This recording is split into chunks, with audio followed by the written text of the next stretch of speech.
over a few housekeeping items. As mentioned, today's call is being recorded and made available to the Cancer Support Community website at www.cancersupportcommunity.org/webinars. The format of today's webinar will be as follows. Our presenters will be featured first, and then we will begin the Q&A portion. So to those of you who submitted questions prior to the webinar as part of the registration form, if you'd like to ask additional questions, please feel free to do so and type those into the Q&A box to the right. You may submit questions through the box at any time during the event. And at the end of the webinar, you will be redirected to the post-event survey. Please complete the survey as your input is invaluable to us. The survey will only take a few minutes. So before we start, I'd like to give a background on Cancer Support Community. So we are a nonprofit organization that provides social and emotional support to all people impacted by cancer. Formed as a result of a merger back in 2009 of the Wellness Community and Gilda's Club. And through the merger, we now provide the highest quality emotional and social support through our network of more than 50 affiliates and 100 satellite locations, as well as our online program. Our mission is to ensure that all people impacted by cancer are empowered by knowledge, strengthened by action, and sustained by community. So just to give some of the resources that we offer at the Cancer Support Community, we have our Open Options program, our Cancer Experience Registry, our Frankly Speaking About Cancer Education series, and our Cancer Support Helpline. If you'd like more information about any of these programs, please feel free to visit our website or call our helpline at 888-793-9355. For this discussion, we will be talking about nutritional health, emotional health, and we also have a patient representative who will be sharing her personal experience with us today, and end with the Q&A session. So it's my pleasure to introduce our featured speakers, Colleen Gill, Felice Apolinsky, and Trish Potts. Colleen is a registered dietitian nutritionist, speaker, and author, working with oncology patients since 1990 at the University of Colorado, and since 2001 in her private practice, Nutrition Foundation. Colleen is active in the oncology practice group of the Academy of Nutrition and Dietetics. She held the first oncology certification exam for dietitians in 2008 and is herself a board-certified specialist in oncology. Felice is a licensed clinical social worker and has been the program director of Gilda's Club Nashville since its inception in August 1998. Highlights of her career include being published in the Journal of Psychosocial Oncology, being prized with the Heart of Gilda Award presented by Joanna Bull, the creator and founder of Gilda's Club Worldwide. Felice is an active participant in the integration process and merger of Gilda's Club and the Wellness Community to be Cancer Support Community. She exhibits a strong collaborative and mentoring relationship with many of the 50 affiliate program directors. She's deeply about the mission and is passionate about delivering a quality, clinically rich program. She considers herself privileged to work at Gilda's Club Nashville, which is an environment providing and promoting a community of shared wisdom, support, non-judgmental acceptance, and deep respect. Trish Potts is a 51-year-old middle school English teacher with a background in music and theater. Two smart, beautiful daughters in their 20s and a supportive husband of 24 years. Trish was diagnosed with stage 4 breast cancer in the spring of 2012, which has metastasized to her liver, bones, and brain. She will continue to be in treatment for the foreseeable future. Trish will share more of her experience later in the presentation. So, Colleen, I now turn the presentation over to you. Good afternoon. My name is Colleen, and I am going to be talking about some of the issues that actually affect nutritional health, but more specifically, maybe I'm not advancing this correctly. I don't seem to be. Let's see. That's Rhea about how I do this. I just pushed it on my keyboard, and it's not working. Sure, I can advance slides. Okay, just advance the slide. Sorry. Okay. So managing the nutrition issues that particularly affect fatigue and quality of life, because that's one of the big topics that I am often asked to address with our patients here at the university. So I've selected some topics that fit around that, and hopefully we'll touch on some of the issues that are important to you as well. So we're going to be talking about hydration, about some of the things that help stabilize blood sugars and weight, exercise, sleep, and how that can be impacted and how we can manage to work around that, hot flashes and all of their impacts, and then various supplements that might impact some of the concerns for the breast cancer group, fatigue, bone density issues, and anemia. Do you want to slide? Okay, we are. So I always like visual graphics because I think it can help people figure out where they are in the spectrum of what we're talking about. And this is a fatigue scale from the Oncology Nursing Society that I think is very appropriate for many people. And you can pick where you're on that schema and see if we can move you a little bit to the left and help you with that. And I'm not advancing it for some reason, so if you can. Fluids I talk about three things around hydration, around fatigue most of the time, and one of those is fluids, because I don't think many of us appreciate how much fluids affect how we feel, that if we see a 2% shift that occurs pretty rapidly on our scale, it's likely dehydration. Every cell in your body is supposed to be plumped out like a grape, and if we're turning them into raisins, they're kind of like that plant in the yard out of the sprinkler zone that is feeling very much falling down on the ground, and in dehydration at all worsens fatigue, pain, nausea, and certainly constipation, since the colon's job is to reabsorb fluid, and it will be trying very hard to do that.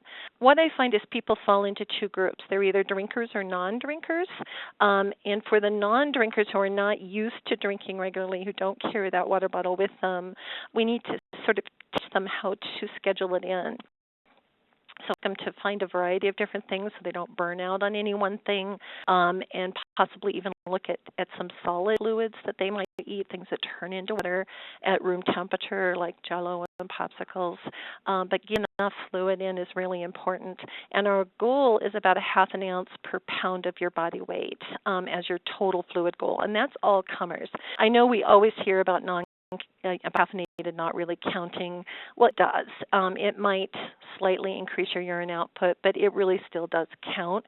We more worry about the caffeine affecting your sleep and that impacting fatigue, but we really are interested in fluids of all kinds coming in and helping you.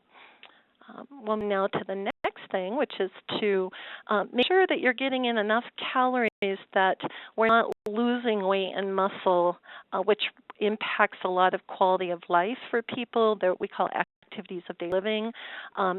If you're not able to have the strength to maintain your independence, that affects people's ability to feel good about how they're doing, certainly affects their fatigue.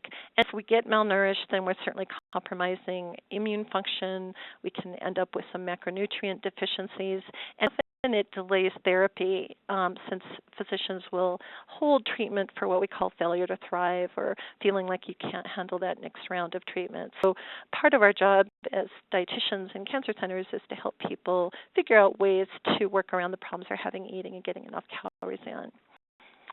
Andrea? The things that I tell patients will work for them, and if we can get them to do three things, we're in shape. One is to set up a schedule. That means you're eating often, and I'm usually having people set cell phone timers so that they don't forget. Otherwise, it's really easy to have time go by and not realize that you haven't in that snack that you meant to fit in, but you just didn't realize you weren't hungry. If you post a list of things that I tolerate, notice I'm lowering expectations here. That list can take a lot of pressure off of you in terms of coming up with an idea, and it can also prevent burnout where you fall back on the same thing over and over again. So it keeps some variety going with that. We start healthy, but with calories. Really, if you're eating pretty small volumes, nothing's going to be problematic. I try to make it as easy as possible, have people keep it near them by their chair or bed if they're not up much. And we really talk about pacing their eating and drinking if they're watching television with commercials. Every time there's a commercial, just pick it up, eat a couple bites, drink a few ounces of fluids, and by the time the program's over, you really have gotten to where you need to be. And then the third thing will be including some fluids that have calories in them, which will really help you as well get those calories in that you need. Of course, some people are subconsciously influenced by the fact that people might be telling them that they actually look good, that they're losing weight, and we really try to emphasize that they shouldn't be losing weight too fast because you're losing muscle as well.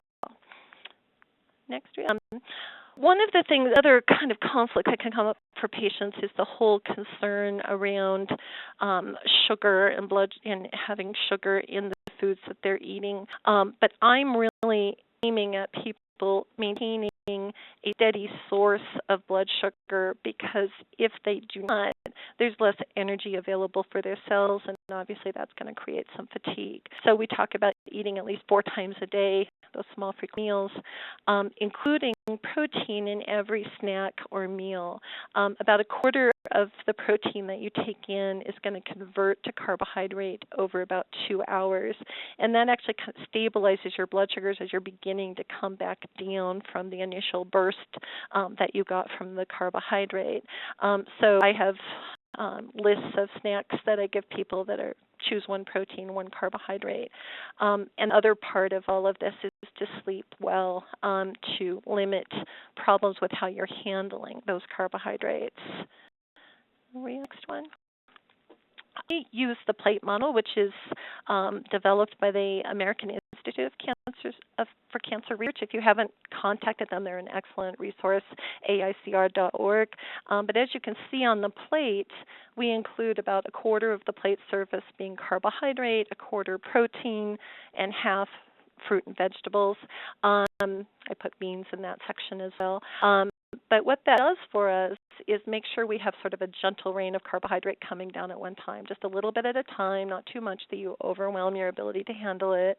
We're mixing it in the right mix so that we're not eating carbohydrates by themselves. That will empty out of the stomach pretty quickly. We're putting some protein and carb in there with it, and that's going to help immensely with keeping blood sugars very stable. If there is indication of insulin resistance or pre-diabetes, we talk about the right type of carbohydrates, and we look at less processed foods, foods that have a lower glycemic index that don't convert as rapidly into blood sugar. And of course, sleep and exercise and being a good healthy weight helps with that control as well. The whole topic of sugar and cancer, I actually just wrote up a 11-page handout that's been posted to the oncologynutrition.org website, which is the website of the practice group of dietitians who work with oncology patients. And I'd encourage you to go there and look on the website under Eat Right for Cancer, and you will find that if you have interest in any of that information. Exercise is so important around fatigue, and it seems sort of counterintuitive to people because we're tired, the last thing you want to do is exercise. So we're really, probably exercise is a bad word, and we should really use activity. When people are tired, they tend to be less active, and when they're less active, they actually have worse fatigue. So exercise or activity helps with everything that improves blood flow and releases the hormones that help with mood and sleep and help with those stiffs in the joints that breast cancer patients can get because of lack of estrogen, limits hot flashes, helps with bone function, bone strength. Everything is under better control with a little bit of activity. So we're not talking about marathons, but we're talking about moving your body in some way every day. without, I often find that people are a little hesitant, sometimes for good reason. I think that if they have lesions or low platelets, a physical therapy evaluation is really important. It can reassure you about where you are and what's safe for you and what you can do, and you have some supervision with that, which is real helpful. Many therapists that work with cancer patients will give you a lot of insight into that. I also think if you have friends that you're doing things with, you're a lot less likely to cancel on them if they're coming over to walk with you. You can check what your active level is, your steps with pedometer or Fitbit, which is one of the little wrist things that track the number of steps that you're doing and actually communicate with your computer. And then there's a lot of options, and again, it's nothing extremely strenuous, but I often find people will do well with water aerobics, walking, just start with very small intervals and resting and adding those up through the day, and it will help you limit your loss of muscle and strength.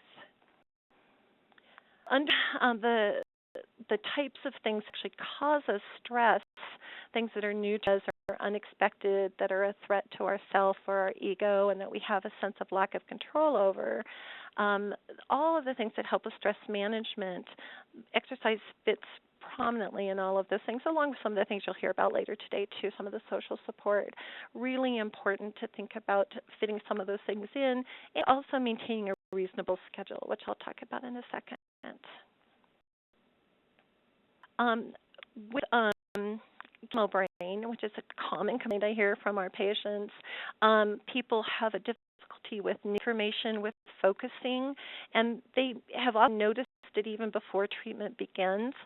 Some of the recent studies actually say that it seems worse to you than it is or is perceived by other people, and that the measured deficits aren't as extreme as you might think.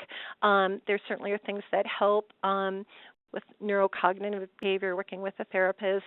Physical activity is a big piece of it, and so is mental activity, working little puzzles and things like that.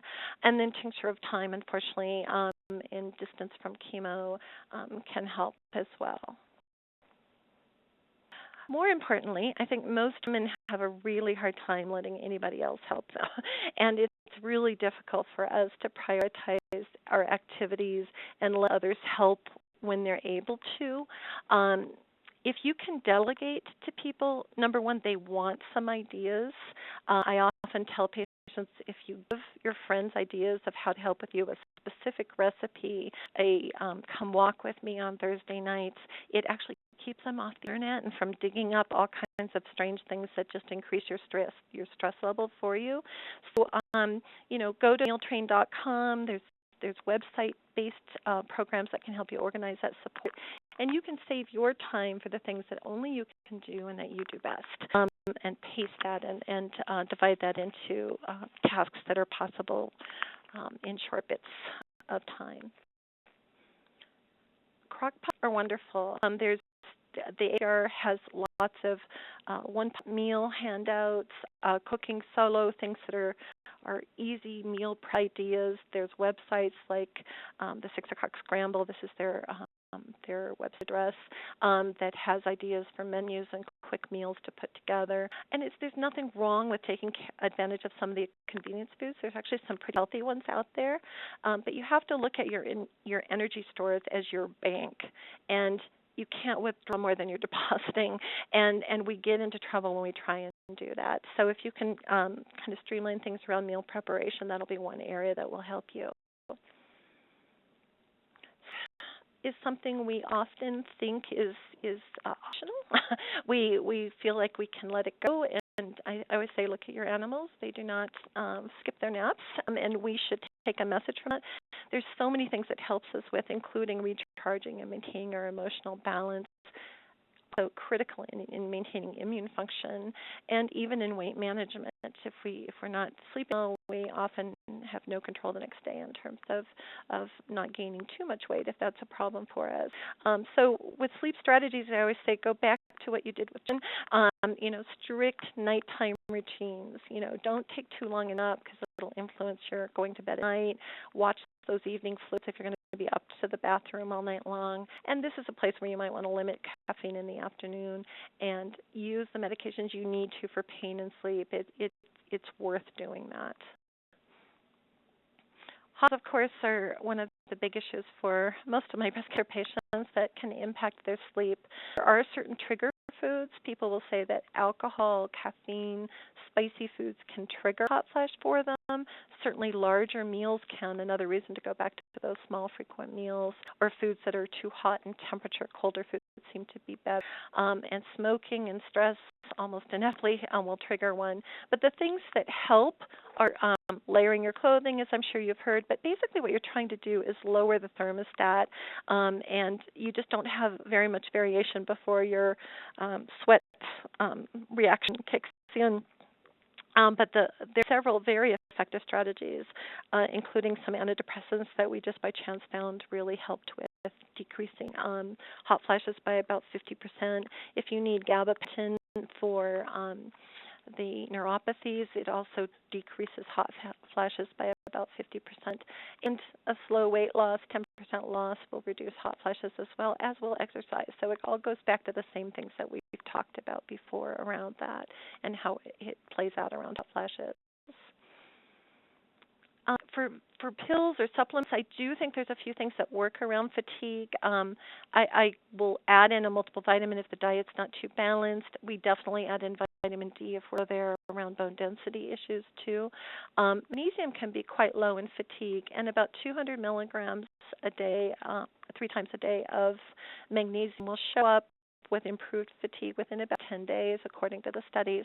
The side effect of too much magnesium will be you might have looser stools, but since a lot of my patients are constipated, that's actually a good thing, and it can kind of balance out the constipation from the calcium.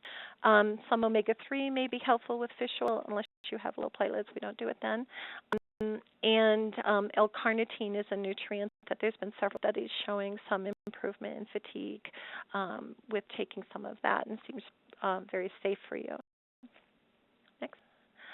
I do always like to point out that if you're anemic, if you're noticing that your red blood counts are low, this is not a lack of nutrients 90% of the time. It's not that the supplies are not at the factory. It's that the chemotherapy kind of bombed the factory. And bone marrow is not putting it together the way it should. And having extra nutrients there actually isn't helpful. And iron actually is not helpful, can support bacterial growth and it cause more free radicals. So we don't encourage extra iron unless you can show with iron studies that that's deficient. Okay, so if you are taking iron, need to take iron, remember that a protein-bound form is best. That's why the meat sources are absorbed much better, about 10 times better than the part that comes from supplements or from the vegetable-type sources of foods. But you can increase that absorption by combining it with vitamin C, and you will decrease it if you take it at the same time as tea or acids or calcium supplements. Next.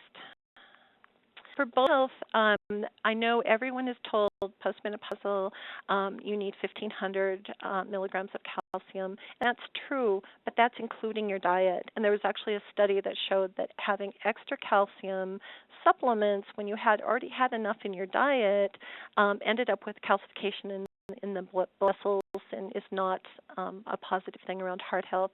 So, and you should be taking citrate form if you have kidney stones, if you have constipation, or if you're on any kind of proton pump inhibitor, antacid kind of medications. It will be absorbed better.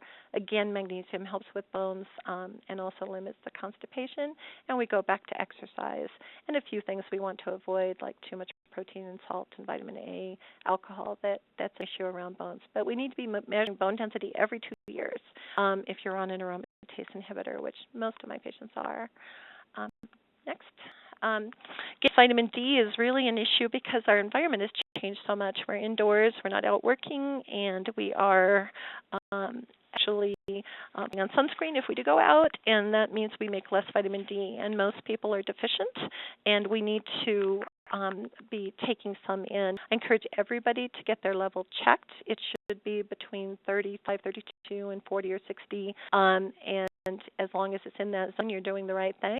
If not, we need to add some extra vitamin D, preferably vitamin D3 for you. And one benefit that's around breast cancer is you actually get higher vitamin D levels is related with less joint pain when you're on those aromatase inhibitors. So in summary, the last slide I have is that if we can eat those small, frequent mixed meals, we'll stabilize those blood sugars for your energy level. If you can drink fluids, and I know for some of you that's work to fit that in, but and get some regular exercise that you also schedule in. We're a little on your sleep. Make sure that that's not too priority because it does affect so many different things. And then work a little bit on our willingness to let other people help us. It's really a gift to our friends and our family. Helps them, gives them something that they can do for you, which if you were in their place, you would want to be able to do. So that's my slides. I hope that was helpful, and I'll turn this back over to Rita. Great, Colleen. Felice, I now turn it over to you, and if you'd like, I can go ahead and forward the slides for you as well. I think I can do it. Thank you. I don't know what I did. I'm not sure. We'll see. So, good evening, everybody. I have been charged with speaking to the emotional health issues that are involved when someone is living with metastatic breast cancer.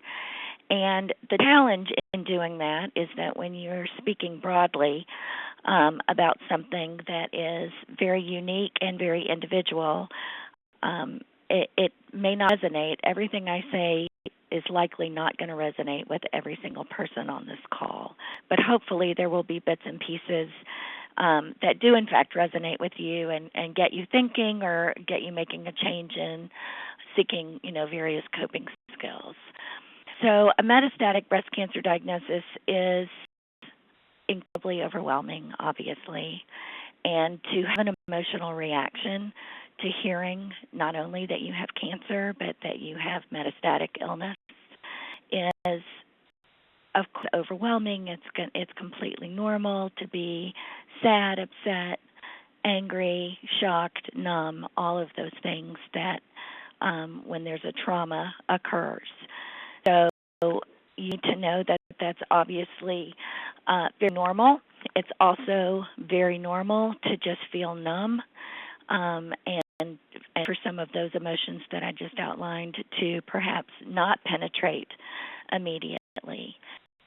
It's important to realize that those emotions are really common with everyone who you love and who loves you. So it's not just the patient, it's not just the person impacted by the diagnosis that is likely to feel and exhibit some of those emotions. It's also your partner, your friends, your family, your children, your siblings, your parents, etc. The word family is all-inclusive, and for some people that includes church and synagogue families, it includes neighbors and colleagues. So however you define family, it is not uncommon for a diagnosis like this to impact everybody in your circle. So the important thing is to discern when what you're feeling is normal, quote unquote, and is, kind of a typical amount of sadness and anxiety, or when it crosses over into major depression or an anxiety issue that needs to be really managed with your healthcare professionals. So we'll talk about that. So one of the things that's really critical to realize is that you are not alone in this, and that you do deserve to be helped and you do deserve to be supported. It's not just your medical issues that need attention and deserve attention, but your emotional health throughout this as well. So let's move to the next slide. So when it's important to pay attention, when is it important to call in extra hands on deck to help you cope with grief and loss, sadness and despair, and anxiety? And I speak of grief and loss, what I mean is any change is something that people grieve. So I'm not speaking necessarily of death and bereavement. I'm speaking of a great sadness about how your life immediately changes and in all facets of your life that tend to change when a diagnosis of metastatic breast cancer occurs. So the depression, emotional distress is not only difficult to carry around, but it can really greatly impact your quality of life. And even more importantly, it can impair judgment, and it can negatively impact your communicating with your healthcare team and with your decision-making processes, which, as you all know, are enormous. You enter this, foreign land with a foreign language, and you're faced typically with a number of decisions to make. And if you're also really weighed down emotionally, it's going to be difficult to discern and make good decisions. So that's when you call in some help. So that people tend to get emotionally distressed over are those practical issues of daily living, relationships, parenting, intimacy, financial issues, work-related issues, all of the choices when it comes to treatment, medical bills, financial concerns, insurance concerns, transportation, child care, meal prep, all of those routine tasks. So there's plenty to be overwhelmed by. And it's about figuring out what's temporary and what feels like it's getting in the way of you living your life. So some things that will help you discern when to reach for extra assistance. Are you in crying spells that seem to come out of nowhere that you can't control? Are your emotions controlling you instead of you feeling like you're somewhat in control of them? Have you lost interest in things in your life that used to bring you joy and pleasure? Have you stopped looking forward to events and milestones? Do you look forward to things but then have to kind of call it quits because you're too fatigued to participate? Have you lost interest in everyday kind of affairs? Are you struggling with sleeping, or are you finding yourself in the bed with your covers over your head far more often than you would typically be? Are you overeating or undereating? Are foggy and fuzzy and having a hard time concentrating and focusing? Are you feeling helpless and worthless, guilty or grudgy? And are you having thoughts of suicide? And that's just a small list of possibilities. And if you heard far more of those major distress symptoms, and if they last for a couple of weeks, it's time to really decide. If you're feeling suicidal, you need to call for help immediately. If you hear 5 or more of those other things and they seem to be lasting a while, do not hesitate to speak up. Share it with people that you love, and especially with your healthcare team as well. So the things that really get impacted when diagnosed with metastatic breast cancer is relationships and communication with partners and spouses and people that you love. How much do I tell? When do I tell? There's an awful lot of wishing that minds could be read and that needs can be anticipated. And what's important to remember is that everybody is reeling, and that communication is even more important now than ever before. And you may have to be very clear with the people around you about what you're feeling and what you need. I realize that can be overwhelming to have to do one more darn thing when you've already got enough to do, just moving through decision makings, moving through treatments, making plans, to also have to communicate with the people around you about what you need and how they can help you. Just seems like a lot, but I assure you that if you can find a way to do that, whether it's an email, a blog, a letter, a conversation, a family meeting, a meeting with a therapist and family support kind of opportunity, it's going to make your life and everybody else's life easier if there's some good communication and if other people are invited to communicate about their needs as well. So, a whole laundry list of what to help you manage, discuss, and it's not just medicines, although medicines can be, pharmaceuticals can be a wonderful tool to help manage some anxiety and depression. So I would strongly recommend that you speak to your healthcare provider about that if that's of interest to you. But there are also other methods, whether it's individual and group therapy, support groups. I'm a huge proponent and a huge believer in the power of support groups, but they're not for everybody. They can be too emotionally intense. You can fall in love with people that you then walk to end of life with and have to move through grief and loss of someone who's been in your support group, which can be difficult. So you have to choose really wisely about, are you someone who takes on other people's stuff, or are you someone who can support other people and be supported by other people and realize that your story is your own and just take what works for you in that process. There's also a lot of mind-body stress reduction kinds of classes and workshops available right now. They're pretty big and easy to find.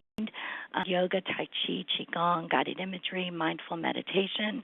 Whether you go to a class or a workshop or you buy a book or a CD, there's also apps all over the place, many of them free, that provide some mindful meditation kinds of nuggets. There's DVDs where you could do yoga at home. But you also can go to places like Gilda's clubs or cancer support communities and participate with other people impacted by cancer in these mind-body movement kinds of opportunities. Laughter is a huge source of stress relief. There are a lot of people that can't access tears, but they can access laughter. And if you can do that, sometimes that will kind of open the floodgates a little bit and help you access other emotional pieces to help you unload that as well. Now, I talked a little bit about your support groups. In summary, make sure that you are taking stock of your emotional impact and your emotional needs, and that you are communicating that with people that you love and with your healthcare team, so that you give yourself privilege and the gift of lightening your load as you move through this really difficult time. I think I'm going to pass it on back to Red to introduce Trish. Thanks, Felice. Now I pass the presentation over to you. Okay, thanks, Rhea. I may need some help with the slides. Thank you. I've been dealing with metastatic breast cancer for 2.5 years now, and it's quite a roller coaster. And I feel like I've been through several different stages with all of this, and it all gets shaken up every once in a while. Right now, after 2.5 years of constant treatment, and I'll be continuing in treatment for the rest of my life, is what my doctors say. I feel like right now we're kind of at a cruising speed. The thing that hits me the most about metastatic breast cancer is the sense of isolation that it gives. There are many things that people don't understand about metastatic breast cancer that makes it so different from all other forms of breast cancer. And it's that misunderstanding that can make us feel like we're kind of like on an island by ourselves. It's ironic that you feel isolated because so many people show up wanting to help. There have been a handful of people that I thought would be by my side and haven't shown up. But it's really hard for some people, and we're all just doing the best we can. I've been lucky, though, and there have been far, far more who have stepped up and have been overwhelmed with kindnesses. One is that I feel like metastatic breast cancer isolates you is because it's really hard to accept help when I really need it. Having a stranger open a door for me, that's easy to accept because I could open that door myself. Allow someone to bring me food and see me bald and pale and shaky with no eyebrows or lashes, that's hard. I'm going to be truly dependent on others, and I never have been until now, and I don't like it. It's part of what I feel like isolates. Another thing is that some people understand what metastatic patients go through. Just recently, I was surprised when my mammogram nurse had never heard of someone staying in treatment, as did my dentist. And it's frustrating when most of the media is covering depression, that when you have breast cancer, you go into treatment for a while and then you're okay. And those metastatic breast cancer are not going to be okay. There's no hope of remission, and people don't understand that, and they don't really want to hear it when you say that.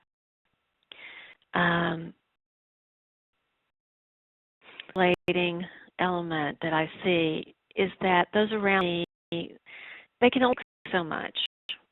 I'm dealing with it every minute, and they're not, and that's okay. I learned that people can only hear what they're ready to hear. If the cancer has moved to my spleen, but the liver tumors show no new growth, they respond with, "Thanks for great news." Friends will remark on how good I look with a hopeful expression, waiting for me to say, "Yep, no more worries." I can't say that. I learned just to say thank you. And then when I give accurate information, I often find myself in the awkward position of emotionally taking care of the other person. So I find myself sharing my realities less and less frequently. It makes me feel more isolated. Cope emotionally by letting myself feel whatever I'm feeling. They will cry, and honestly, there's more times I laugh. Most of the time, life is just life, and full of laughter and tears. Teacher, I also really appreciate the normalness of my classroom. My 8th graders really don't care that much about my cancer. I was trying to pass Friday's test and understand the opposite sex. I'm hoping to get through at least one more school year. Standing with one foot in the present in life and another foot preparing to die, and it's an odd balancing act, but necessary one. Change lifestyle. Diagnosed. I pulled a calendar because I'm a scheduling person and asked my doctor for my schedule. I'm going to work cancer into my life. I realized how absurd and how incredibly kind and patient my oncologist was and continues to be. I couldn't work in cancer. Instead, I had to desperately try to work in pieces of my life. My family and I dealt with this condition, which is our new full-time job. With the diagnosis, I unwillingly began this new job and new life about which I knew nothing. But no one can tell me my treatment schedule because, especially in the beginning, each visit's lab work informs that day's treatment. Navigating any trip, you spend it along the way, you check landmarks and adjust as needed. I learned that I can't make firm plans about future events. If I went on a trip, welcome to my home, go shopping, or even walk around the block. Plans can't be confirmed until it's time for the event, because until then, I don't know if it's possible. If you decide to do something, there has to be a bailout plan if I start feeling bad. As support, my husband and I were really lucky that we found Gilda's Club here in Nashville. I wish every town had a Gilda's Club. My husband and I have been going to separate support groups now for over 2 years. It's a group of cancer patients, and the feeling of being able to share openly with them and not having to worry about taking care of them emotionally with whatever I have to say is a relief. They get it. They understand what I'm going through because they're going through it too. I've also learned a lot because very often your medical team is very focused on their piece of the puzzle, and so a lot of things get left out. My group challenges me and comforts me with what is currently going on with my disease. My husband's group is for the people who love people with cancer, and they create a safe place for him to show his fear and anger and frustrations. I have 2 grown daughters, and they come with me to Gilda's. They have of their own. They go with me for informed cancer workshops so that they have accurate understanding of my disease. The roughest patches, they have people at Gilda's who catch them and listen to them and help them pick up the pieces. Gill also gives my daughters and me opportunities to just enjoy being together. I have stretched together in yoga class, experimented in lotions and potions class, and chowed down at potlucks together. Another place I go for support beyond Gilda's is I make sure to try to spend time with my family and friends as much as I can. Times when I'm a little tired, and I think they've all gotten used to that look on my face, and they all say, "Oh, I'll go home," and they're very understanding. I've now managed to collect some truly amazing people into my life, and they're here for me completely. Nutritional changes. I try to eat protein frequently in my diet because when it's going down, that's when I start feeling sick. That's when I start hurting. Problems from time to time. I have digestive and swallowing problems. If that's going on, I switch to soft foods, and I keep protein-rich snacks handy and don't let myself get too hungry. A strange thing has happened. I've never had a sweet tooth before, and since I started chemo, I do. I figure if you've got metastatic breast cancer, you deserve some ice cream, so I get ice cream. But my buds are always changing. Sometimes a cola is a great thing, and sometimes it's kind of like looking a flagpole. So overall, mine's been that this is quite a roller coaster. You're going along okay, and then the bottom drops out from under you because something new has been found. Turn this back over to Rhea. Thank you, Rhea. Thank you so much, Trish, for sharing your experience, and to Colleen and Felice for sharing your expertise. I'm now going to open it up to the participants. Again, if you'd like to open or submit a question, please do so through the Q&A box bottom right of the screen. Just give me a moment while I pull for some questions. Colleen, we have a question for you. Nutrition, I have noticed since I entered menopause that carbs add on weight quickly. Thus, I try to limit carbs to those of fruit and veggies. Less pasta, rice, bread. Is this a good idea or a bad idea? Probably a good idea. Unfortunately, what happens with menopause is that we need about 20-25% less calories. And so if we keep eating the way that we were, all of us will gain weight from whatever source of calories we have. I do think there's something to be said for us not handling our carbohydrates quite as well. Older as well, and I'm with you there. I'm in menopause, so I feel your pain. But it goes back to what I was talking about of keeping it to 1/4 of the plate. So as you said, less rice, less bread, et cetera. Choosing what carbs you're going to have for that meal, and then combining it with the protein, other things that will actually slow down the release out of the stomach and not result in all that carb dumping on you at one time, and that will help quite a bit. Okay, thank you. Our next question is for Felice. Felice, my spouse is unwilling to openly discuss the diagnosis. How can I make them more comfortable about sharing what he or she is going through? So that's not unusual and a great question. You can't make anybody talk, which is really unfortunate.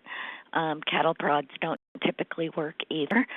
So there are a couple of things. There are some people who find great benefit in pulling what we call the cancer card and just saying, I know you love me and I know you want to do whatever I need to help me, and what would really help me is to hear how you're doing and how we can get you what you need. There may also be a friend that can reach out to your spouse who may have had a similar experience in their life. It may just be a drinking buddy, a poker friend, a knitting friend, somebody who is in another part of their world that they may not be comfortable talking to you and quote dumping on you when you've got your own stuff going on, but maybe they would talk to someone else outside of your immediate family circle. It may be that your healthcare provider can help encourage your partner or spouse to go speak to somebody individually, like a counselor. And lastly, I would strongly recommend the idea of having your partner or spouse attend a support group or even just an educational kind of workshop or class that might prompt some non-threatening discussion afterwards. Then there's also the wonderful trick of leaving reading material around the house that they may just accidentally find, and they may find some connection and comfort in some of the books that are pretty easy to find nowadays, talking about the cancer husband, or when, in this case with metastatic breast cancer, that's what it would be. So there are some good anecdotal stories that might be beneficial to just starting that dialogue. Okay, great. Thank you, Felice. Mm-hmm. Our next question is for Colleen. I've seen studies showing that mainly a plant-based diet and exercise reduce the chance of breast cancer recurrence. Is there data that shows they help with progression? You are stage 4. Oh, that's a question. That's a good question. And the reality is I don't think we have studies that are in the metastatic disease arena. We certainly have studies with people who are survivors and the recurrence. And what we found is that the same things that tend to prevent breast cancer to begin with tend to prevent the recurrence. I assume we also limit the progression. I mean, we've seen the crossover from preventative studies to survivorship studies, and I assume that the same factors are at work. And yes, that it would slow the drive of whatever is driving that particular cancer with the same strategies. So I would tend to go to that research and fall back on it. And exercise and a more plant-based diet, which is basically what that plate model is. 3/4 of your plate is plant-based. So a more of a plant-based diet and exercise definitely are the strongest research that we have in terms of reducing recurrence and I assume slowing progression.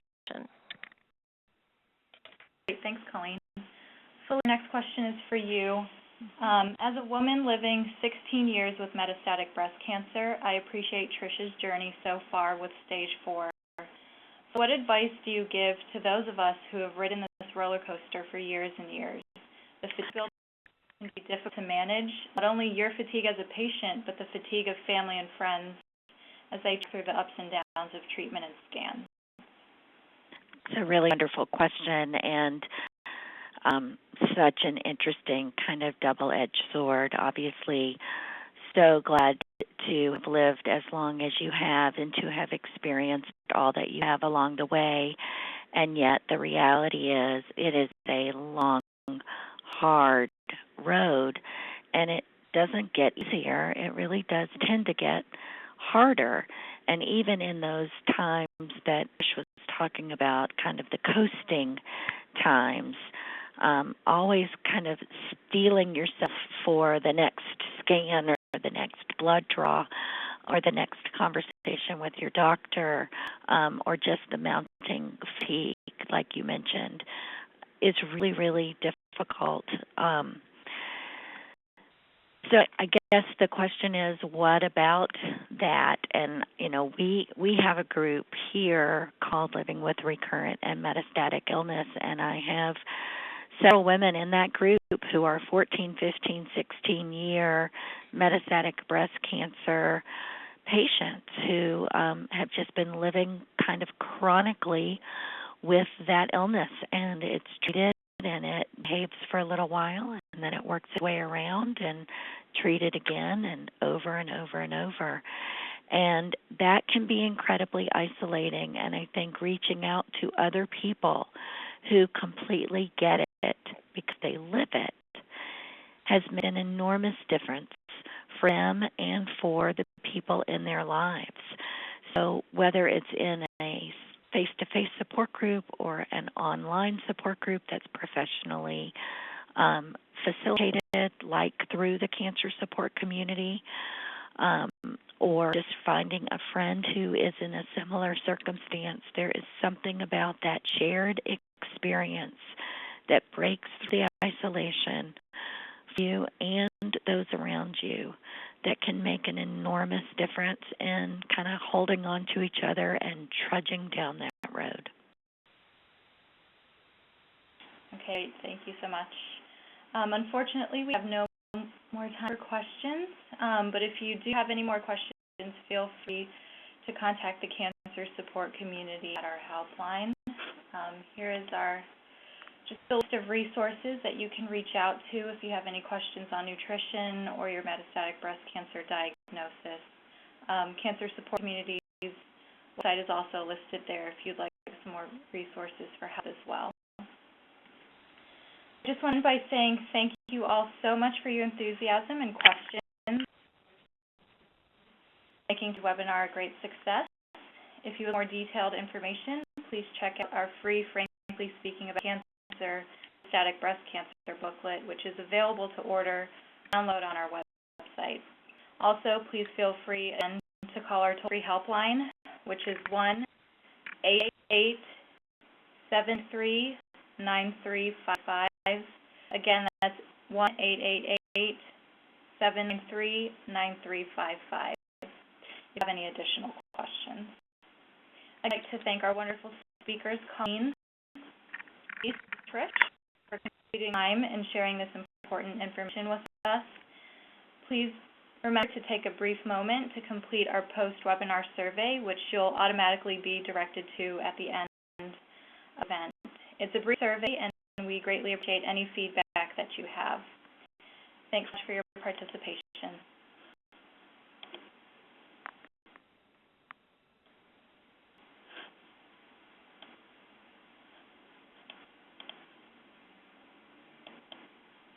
Rhea?